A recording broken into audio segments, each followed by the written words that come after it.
හැබැයි මේ පාන ට්‍රිප් එක අනිවාර්යෙන් යන්න ඕනේ ඈ. ගිය පාර වගේ පොළු තියන්නම් බෑ. අපි ඉතින් පොළු තියන්නේ නෑනේ බං. හරිද? මමත් මේ බලන් ඉන්නේ ට්‍රිප් එකකවත් යන්නේ කියලා. ඒක නම් ඇත්ත. අපි සෙට් එක යනවා කියන්නේ සුපිරි මාතල්ලයක් දාන්න ඕක. අඩෝ ආදි උඹ දැක්ක කල්බක් මේ ඒක නෙමෙයි අපි ට්‍රිප් එක යන්න ප්ලෑන් කරලා ඉවරයි. උඹ එනවනේ. එනවයි නෙවෙයි අනිවාර්යෙන් එන්න ඕනේ. මේ පොළු නම් තියන්න බෑ හැබැයි ඈ. අඩෝ ඔහොම කියන්න එපා බං. මට එන්න වෙන්නේ නෑ බං. මේ දවස්වල ගෙදරත් පොඩ්ඩක් ප්‍රශ්න. අනිත් එක ජොබ් එකක් නැති වුණානේ බං. අතේ සල්ලිත් නෑ.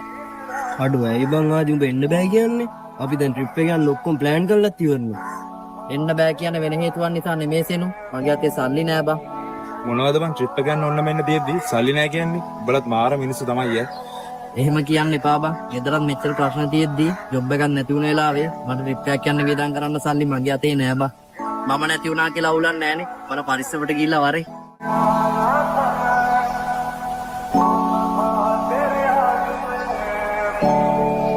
ඔබලා මාත් එක්ක අවුල් ගන්න එපා බං. පරිස්සමට ගිහිල්ලා වරේ.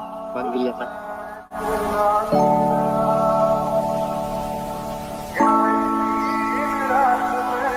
ඒ අරු හිතන් ඉන්නේ අපිව දාලා ට්‍රිප් එකයි කියලා නේද බං?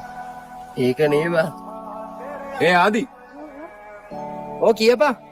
උඹ හිතුවේ අපි උඹව දාලා යයි කියලාද? උඹ නැතුව මොන ට්‍රිප්ද බං? දෙන්න මෙහෙ වරෙන් බං. සමහර යාළුවෝ හිටියා මොන දේ නැති වුණත් කිසිම දවසක අපිව තනි නොකර